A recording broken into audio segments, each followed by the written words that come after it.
Oh, Sunasan, balik lagi sama saya Genro Kuroren. Oke, kali ini kita bakal review episode ke-5 apa ke-6 ini ya dari Higehiro.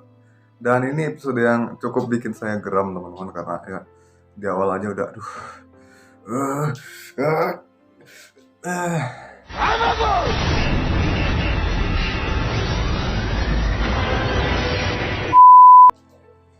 Itulah intinya. Ya karena si makhluk ini, si kurang ajar satu ini teman-teman. Jadi kayak gimana episode kali ini, simak aja sampai habis.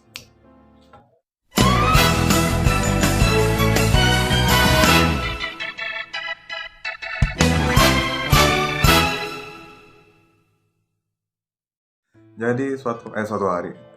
Ya suatu hari itu si Sayu kan udah balik kerja lagi part time ya teman-teman. Dan di sana dia ketemu sama mantannya lagi dong, dan ya dia kan ini apa, baru udah lama nggak ketemu, terus wah Miyuki halo apa kabar gitu kan, terus ya gimana bisa lupa sama cewek yang udah pernah nggak habis pikir ketemu sama orang yang paling nggak pengen dilihat, orang udah ngasih luka hati yang mendalam, aduh parah banget lah. Untung langsung dilerai teman-teman sama Asami ya teman-teman. Terus ya udah gitu aja sampai pulang. Ini dua-duanya jauh kan, jauh-jauhan. Terus ya pas Ayu pulang malah ini ternyata dia ditungguin sama si cowok ini. Dan nama cowoknya ini adalah Yaguchi Kyoya teman-teman. Ini memalukan nama klan Kyoya teman-teman. Aduh, adalah salah satu karakter saya yang saya suka, namanya ada Kyoya-nya juga teman-teman. Kayak misalnya si Kyoya Tategami dari Metal Fight Beyblade jadi ke situ teman-teman. Bodoh lah. My god.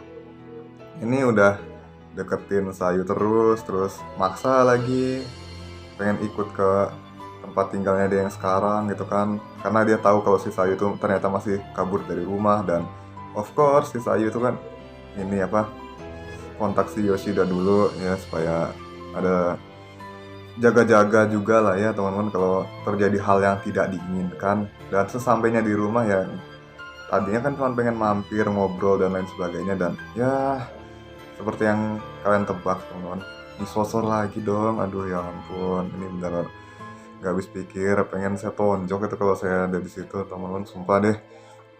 Si Sayu sampai nangis lagi kan, dan si Sayu ini juga dia nggak pengen ngelibatin Yoshida dalam masalah kayak hal-hal yang tidak diinginkan, bahkan di blackmail segala macam, dipolisikan segala macam ya kayak gitulah. Pokoknya hal-hal buruk yang udah di pikirannya. Dan untungnya si Yoshida ini langsung pulang cepet, dan ya sampai di rumah langsung aja si cowok itu diusir, ditendang atau dipukul, tahu lah. Dan langsung debat di sini teman-teman soal si Yoshida ini udah bener apa belum melakukan hal seperti ini, apakah sia-sia dia ngelakuin hal ini apa gimana gitu, yang membuat si Yoshida ini justru mempertanyakan dirinya sendiri. Tapi dia tetap yakin kalau dia nggak pengen merusak si Sayu lebih jauh lagi, seperti halnya orang-orang yang dulu ngizinin dia tinggal teman-teman. Ya, jadi seperti itu aja. Si Yoshida ini tetap udah berkomitmen supaya si Sayu ini bisa berkembang, teman-teman. Jadi ya, dia balik lagi setelah si cowok itu pergi, teman-teman. Jadi selama ada Yoshida dia nggak bakalan berani deketin Sayu lagi. Udah itu aja. Oh my god. Jadi ya si Sayu di sini seperti biasa ya nangis, tapi si Yoshida berusaha menenangkan dia lah, of course. Ya gimana nggak nangis coba, itu kan udah trauma lama dan juga udah luka lama yang timbul kembali gara-gara ketemuan gitu kan. Terus ya oh my god, mengerikan sekali lah kalau di posisinya dia ya teman-teman. Catat, alangkah buruknya kalau kita menyakiti orang yang udah terpuruk gitu loh, apalagi dengan cara seperti cara seperti ini gitu loh. Udah langsung aja besoknya kerja lagi kan part time, dan si Asami tahu kalau ada yang nggak beres gitu, dan dia langsung ngelabrak si cowok tadi dong. Dan ditanya kenapa bisa begini begini begini, pokoknya ya si cowoknya jujur aja kalau dia ngajakin si Sayu gituan. Dan ya si Asami ya marah dong karena ya kalau dia nggak terima gimana dan lain sebagainya, pokoknya segala alasan yang bertujuan buat melindungi lah, istilahnya membela juga kan. Ya dia langsung nampol sih itu kan si cowoknya, oh my god.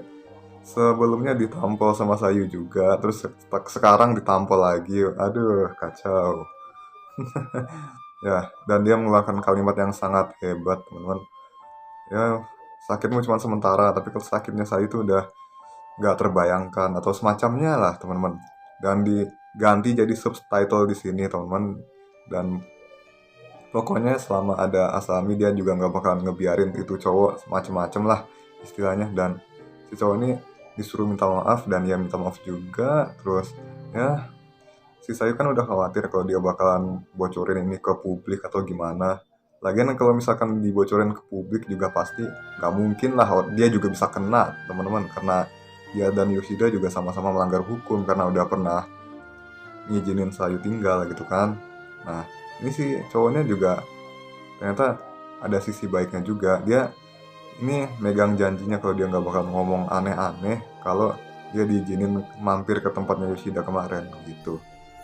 Ya jadi sebrengsek-brengseknya cowok tuh, aduh, ini masih bisa pegang omongan ya teman-teman. Bagus lah kalau sadar diri sama ingat janji gitu kan. Nah, dan akhirnya si Sayu sama Asami pulang bareng dan si Yoshida ngabarin kalau dia bakal nginep di kantor karena lembur. Terus si Asami minta izin buat nginep di rumahnya supaya bisa nemenin dan jagain si Sayu, teman-teman. Dan di sini mereka mampir ke rumahnya si Asami dulu dan ternyata wah tajir loh. Dia anak pengacara dan anaknya seorang politikus, teman-teman. Bapaknya politikus, ibunya pengacara. Oh my god, ini luar biasa sekali. Jadi walaupun dia terakhir dari keluarga kaya, tapi si Asam ini tetap punya kepedulian dan punya gayanya sendiri dan juga ya dia juga punya tujuan hidupnya sendiri lah istilahnya gitu kan. Dia pengen jadi penulis katanya tapi nggak dibolehin. Ya ini juga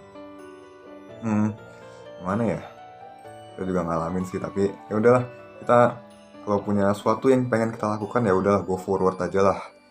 Kedepannya nanti itu urusan Tuhan ya teman-teman.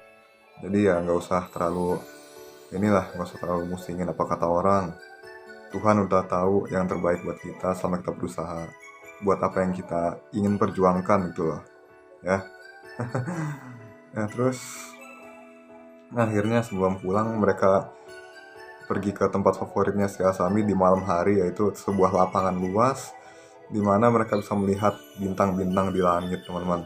Ini adalah tempat di mana si Asami itu pertama kali bertengkar hebat sama ibunya, dan ya si bapaknya ngajak dia keluar dan diajaklah ke tempat itu dan ngobrolin banyak hal pastinya. Dan ya di sini juga si Asami tujuannya buat menghibur dan nge-support si Sayu juga sih. Jadi apapun masalah yang kamu hadapin, pokoknya kamu masih punya masa depan, kamu hebat berjuang sampai sejauh ini dan lain sebagainya seperti itulah. Duh nggak kuat ngelanjutinnya, pengen nangis sumpah. Soalnya ini ngena banget teman-teman ya, ngena banget. Dan ya seperti yang kalian duga, ini akhirnya si Sayu nangis lagi karena ya dia merasa lebih baik lah istilahnya. Gak apa-apa dia beristirahat dulu, gak apa-apa dia nangis ya kan. Selama dia bertemu dengan orang yang peduli sama dia, yaitu Yoshida, Goto, dan juga si Asami ini teman-teman. 3 orang yang udah peduli, karena si Sayu ini udah dipertemukan dengan Yoshida, kemudian kedepannya dia dipertemukan dengan orang-orang yang peduli juga teman-teman. Jadi inti dari anime ini adalah memanusiakan orang lain tanpa menyalahkan istilahnya. Kita kalau ada sesuatu ya alangkah baiknya kita tanya dulu, atau kalau nggak perlu ditanya ya udahlah, kita lakukan sebisa kita apapun itulah ya. Sebisa kita apapun itu, nggak perlu banyak tanya ya. Cukup beri tindakan yang menurut kita baik, terus jangan terlalu berlebihan juga. Dan ya semoga aja kedepannya bisa lebih baik sih. Gak pinter ngomong aku, maaf ya. Terus ya akhirnya paginya Yoshida pulang cepet juga ternyata. Dan di sini si Sayu pun akhirnya mulai memikirkan tentang masa depannya. Bagaimana dia akan go forward dari masa lalu terpuruknya itu. Dan hingga suatu saat dia pasti bisa pulang ke rumahnya dan melakukan segala hal dengan normal gitu, seperti yang diinginkan oleh Yoshida. Dia pengen si Sayu ini bisa tumbuh dengan normal lah istilahnya. Dan seperti itu aja teman-teman, si Sayu bakal dibolehin tinggal di rumahnya Yoshida sampai dia siap untuk itu semua gitu. Dan akhirnya besok adalah episode tentang Yoshida teman-teman, dimana dia akan bertemu lagi dengan cinta pertamanya dulu teman-teman. Katanya sih seperti itu ya, tapi saya nggak tahu, jadi kita bakal saksikan minggu depan ya. Oke, sekian dulu buat video kali ini. Seperti biasa jangan lupa like, comment, share, dan juga subscribe-nya. Bagikan ke teman-teman kalian semua yang suka sama anime, khususnya anime yang saya review ya teman-teman. Kita ketemu lagi di video berikutnya. See you again. Peace out, have a nice day. Smile, smile.